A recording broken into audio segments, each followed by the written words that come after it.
a brief bio of Mark, a little introduction before we get started discussing his thought-provoking book. Mark is now living in the US and is president of the Committee for Freedom in Hong Kong.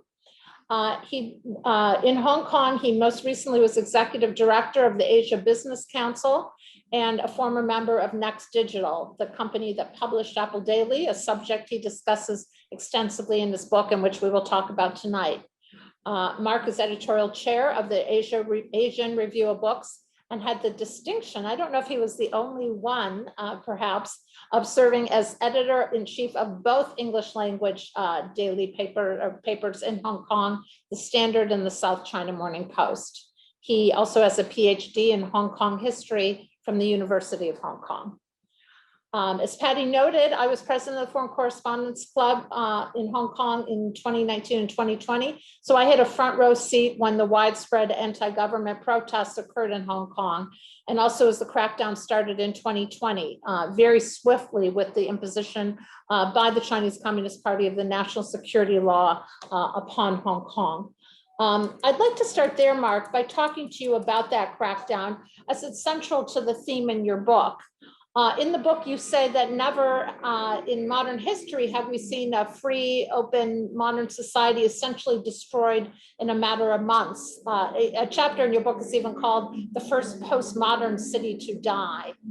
Please tell us about that and how that happened, and how, as you say in that chapter, much of what occurred because the idea that a city exemplifying capitalism on steroids being reunited by a country run by the Communist Party was always somewhat preposterous. So can you talk to us about first how rapidly this occurred and on what it was based? Yeah, well, thanks, Jodi. Really nice to be doing this discussion with you. Hope to see you in person sooner rather than later. Last time I saw you was in Hong Kong, I guess, probably around the time the NSL, National Security Law, came into being. Look, I think, most of you watching this know that Hong Kong was promised 50 years with a high degree of autonomy after the Chinese resumed sovereignty in 1997. It was, I think we all wanted to not just hope for the best, but work for the best and take China at its word that the promises of universal suffrage, among other things, would be implemented, that this high degree of autonomy would be hewed to by the Chinese. And of course, it was these were promises that were made first in an international treaty, the Sino-British Joint Declaration of 1984, a treaty filed at the United Nations, and then in the form of the Basic Law, the mini constitution that China promulgated a few years before the handover. But I think China really does not understand what makes Hong Kong tick, what makes it special. And I think they were quite fine to promise free elections. And bear in mind, these are elections for the mayor and the city council. We're not talking about an independent Hong Kong.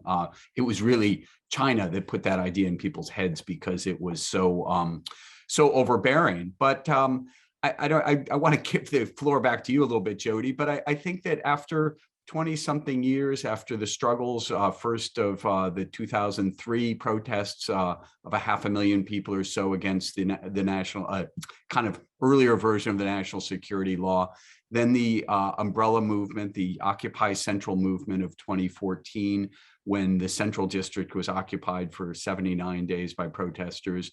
And then, of course, the summer of 2019, that summer of democracy, the frustration among Hong Kong people as Beijing tightened the screws more and more and became clear that Beijing had no intention whatsoever of allowing free elections unless China knew who was going to win, and it was their guy. So let me kick it over to you because I don't want it to be a monologue, Jodi.